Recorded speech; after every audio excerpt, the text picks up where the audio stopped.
I saw it as a kid, as also my fellow producers, Rob, Marshall, and Mark Platt also. It's like their first film as well. And I fell in love with movies and that kind of musical expression from that film.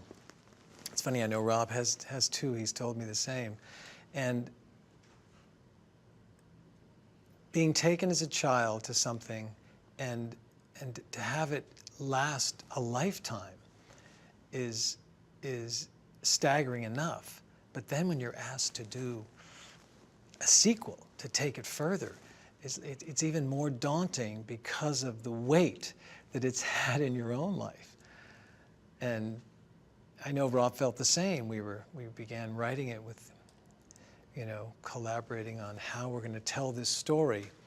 And that's a big mountain to climb, just to start something as staggering as taking the next step with Mary Poppins, because of the impact that it had when we were kids. Emily was, I'm sure, as petrified as we all were. And I mean everyone across the boards we were all terrified that we would have to not fill the shoes, but just try to do our best in taking her to the 21st century. But Emily is fearless, and she approaches it as an actress. She went back to the books, went back to Travers, and found her own way in, her own enigmatic way in. And it takes a lot of guts, courage to be able to do that. I mean, I know a lot of people said, how could anyone, how could she? But she just kind of put her blinders on and did the work, as we all tried to do. And we didn't compare, we didn't contrast, we just went straight ahead. And she, with a smile, it's like, you're kidding me, right? Yes, I'll do it. And leapt in, as she does with everything, with a kind of optimism, intelligent optimism. And she's very pragmatic, understood the challenges, but dove in head first. Lin has a natural charm and ease and confidence in him, and also this childlike elf that just is always there. And we knew that was crucial for this character. He's a smart actor in that he finds who the character is in him and doesn't put on, he doesn't fake it. And which is just so genuine and charming, but it's that childlike quality he has, which is so important to the film. Finding the child within, no matter what age. He just owns that. He lives it. Not unlike Rob. Rob has also, he's a positive,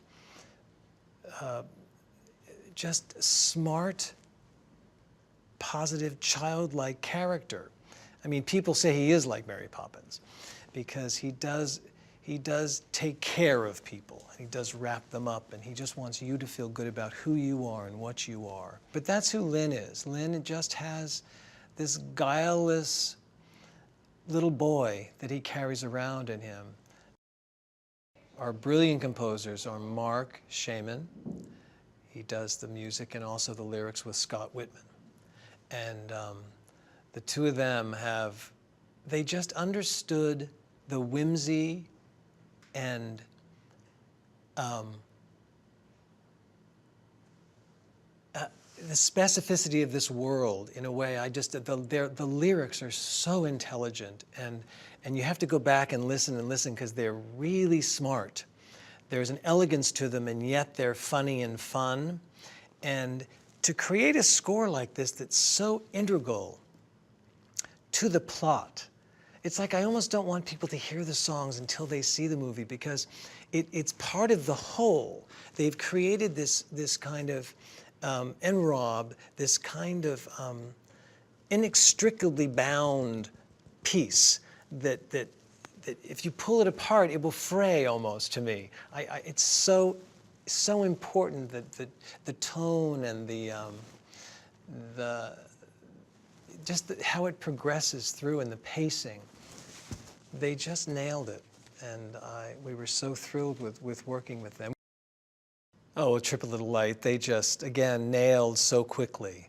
They understood exactly what we wanted. We knew we wanted a big masculine dance number, and for Lin. And it lent itself so perfectly to the script and where they were emotionally, where Emily was, where Lin was. And Mark and Scott were just able to create this great dance number with, again, superlative lyrics, so many different styles, so many different levels, which gives choreographers so much to feed off of. Creating for the CGI and the animation was a step in the unknown. We'd never done animation. We'd done CGI, not as much as this, but never tackled animation. And what was fun was the animators hadn't, a lot of the guys from Pixar, they'd never had live actors in with their animation. So we were all coming together in this kind of different worlds, trying to bring what we knew and create something new. Or today, with today's technology, you know, a thing that we did do in the past. So it was a big learning curve. And in terms of choreography,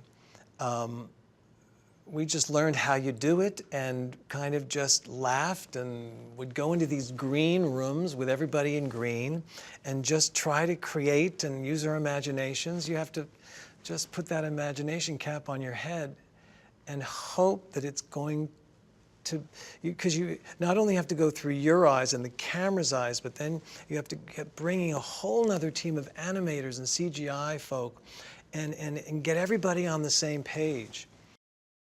It's bold at this time to have a movie with sophistication that looks great and has such heart and hopeful message without any cynicism. That's difficult to do in this day and age. It really is. And so I hope that it can reach that core in people that isn't cynical or jaded and open up to the emotions of the film, because it's pure and it's what Mary Poppins wants from. She wants you to remember that. Remember when you were a child. Remember the energy and excitement and the thinking ahead and always forward and risking and not judging so terribly. Remember that person in you. And I think we can all, you know, sit back and have a big dose of hope, real hope, where it wants to make you cry hope. You know, get on a balloon and just take off and connect with that, with purity inside us all.